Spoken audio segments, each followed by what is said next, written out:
ಶ್ರೀ ಗುರುಭ್ಯೋ ನಮಃ. ಎಲ್ಲರಿಗೂ ನಮಸ್ಕಾರ. ನಮ್ಮ ಹೆಸರು ಲಕ್ಷ್ಮಮ್ಮ ಅಂತ, ನಾವು ಮೆಲ್ಲೆಳ್ಳಿಯಿಂದ ಬಂದಿದ್ದೀವಿ.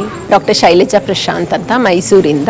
ನನ್ನ ಹೆಸರು ನವೀನ್ ಅಂತ, ಬೆಂಗಳೂರಿಂದ ಬಂದಿರೋದು. ನನ್ನ ಹೆಸರು ಪೂರ್ಣಿಮಾ ಅಂತ, ಇವರು ನಮ್ಮ ಮನೆಯವರು ಡಾಕ್ಟರ್ ರಾಘವೇಂದ್ರ. ದರ್ಶನ ಮಾಡೋಣ ಅಂತ ಅಂದ್ಬಿಟ್ಟು ಇವತ್ತು ಬಂದಿದ್ದೀವಿ ಮೊದಲನೇ ಬಾರಿಗೆ. ನಮಗೆ ಗುರುಗಳ ಮಾತೇ ನಮಗೊಂಥರ ಧೈರ್ಯ ತುಂಬಿದೆ.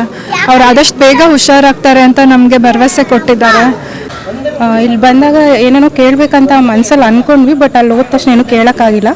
ಗುರುಗಳೇ ಎಲ್ಲನೂ ತಿಳಿದು ಅವರೇ ಹೇಳಿದ್ರು. ಬಂದವರು ಆಶೀರ್ವಾದ ಪಡ್ಕೊಂಡವ್ರು ಏನೋ ಮನಸ್ಸಿಗೆ ಒಂದು ಸ್ವಲ್ಪ ಸಮಾಧಾನ, ಒಂಥರ ಶಾಂತಿ ಇರುತ್ತೆ. ಪಾಸಿಟಿವ್ ಎನರ್ಜಿ ಯಾವಾಗಲೂ ತುಂಬ್ತಾರೆ ಗುರುಗಳು. ನನಗೆ ಹೇಗೆ ಅದನ್ನು ಎಕ್ಸ್ಪ್ಲೈನ್ ಮಾಡಬೇಕು ಅಂತಲೂ ಗೊತ್ತಿಲ್ಲ, ಆನಂದ ಬಾಷ್ಪ ಬರ್ತಾ ಇದೆ. ತುಂಬಾ ಹೃದಯ ತುಂಬಿ ಬರುತ್ತೆ ಗುರುಗಳನ್ನ ಮಾತಾಡ್ಸಿರ್ಬೇಕಾದ್ರೆ. ಯಾರೋ ನನ್ನ ಅಪ್ಪನ ಹತ್ರನೇ ಮಾತಾಡ್ತಿದ್ದೀನಿ ಅನ್ನೋಷ್ಟು ಖುಷಿ ಆಗುತ್ತೆ, ಅಷ್ಟು ಸಾಂತ್ವನ ಕೊಡ್ತಾರೆ.